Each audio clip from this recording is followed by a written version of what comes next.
تھوڑی سی حیا کے خلاف بات ہے، لیکن ہماری سوسائٹی میں اس کو بہت اچھالا جا رہا ہے کہ یہ جو آج کل مردانہ قوت کے نام پہ ٹوپی ڈرامے ہو رہے ہیں نا، جوان آدمی میں کوئی کمزوری نہیں ہوتی، جب ہوتی ہے تو پھر ہر چیز ہی کمزور ہوتی ہے، ایک ساتھ ہی پوری باڈی کمزور ہوتی ہے انسان کی. اس لیے یہ ٹوٹکے موٹکے اور یہ اوٹ پٹانگ چیزیں کھانے کی ضرورت بولو نہیں ہے کہ جی یہ کھا کے پتہ نہیں تو 8 شادیوں کی طاقت پیدا ہو جائے گی، 16 شادیوں کی طاقت. بکواس ہے، سب فضول باتیں.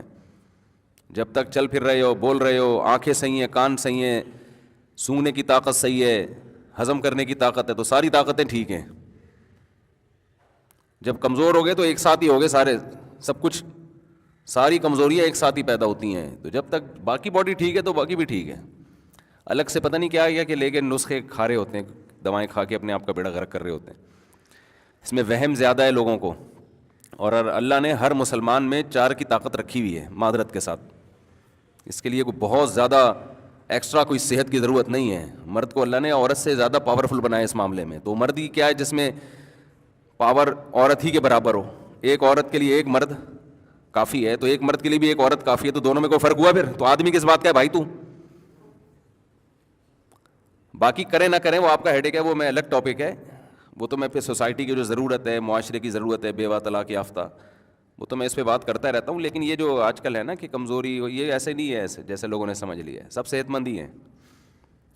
ہاں کوئی خدا نخواستہ کوئی شوگر کا مریض ہے، کوئی ایکسٹرا کوئی بیماری ہے اس میں، تو ایک الگ بات ہے. جب تک آپ نارمل ہیں تو سب کچھ نارمل ہے.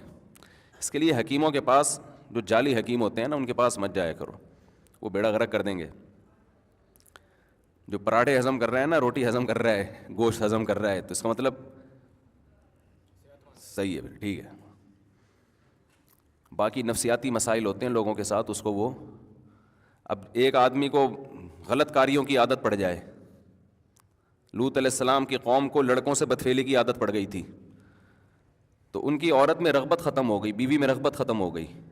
تو یہ جسمانی بیماری نہیں تھی، یہ روحانی بیماری تھی. اس کا علاج کوئی دوائیں نہیں ہے. اس کا علاج ہے کہ جو گندگی تم نے عادت ڈالی ہے اس عادت کو چھوڑو، تو پھر اللہ حلال میں رغبت پیدا کرے گا.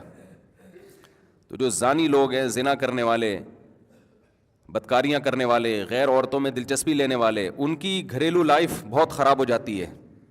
تو وہ جسمانی بیماری نہیں ہے، وہ مینٹلی ایک ڈسٹرب ہوتے ہیں. وہ ان کو روزانہ کچھ نیا چاہیے، عیاشی ان کی مزاج کا حصہ بن جاتی ہے. جیسے جو روز مرغے کھائے گا تو دال اچھی لگے گی پھر اسے؟ تو بیلنس ہے نا، کبھی مرغا کھا لیا کبھی دال کھا لی. اب آپ روزانہ ہی مرغے پھوڑتے رہو گے تو مر جاؤ گے آپ. تو حلال میں اللہ نے اعتدال رکھا ہے، حرام میں اعتدال نہیں ہوتا. جو حرام کی طرف جاتے ہیں نا، زنا کرتے ہیں، تو وہاں سے تو بور ہوتے ہیں، لیکن گھریلو لائف ان کی برباد. بے حیائی کا سب سے بڑا اثر یہ پڑتا ہے کہ اس کی اپنی جو بیوی بچوں کی زندگی ہے وہ تباہ و برباد ہوتی ہے. اور کتنے برے اثرات بچوں کو جب پتہ چلتا ہے ہمارا باپ ایسا ہے، بچوں کے دل میں باپ کی عظمت نہیں رہتی ہے. آپ کہتے ہیں نہ رہے عظمت تو کیا ہوگا بھائی، آگے آپ کا بڑھاپا بھی آ رہا ہے.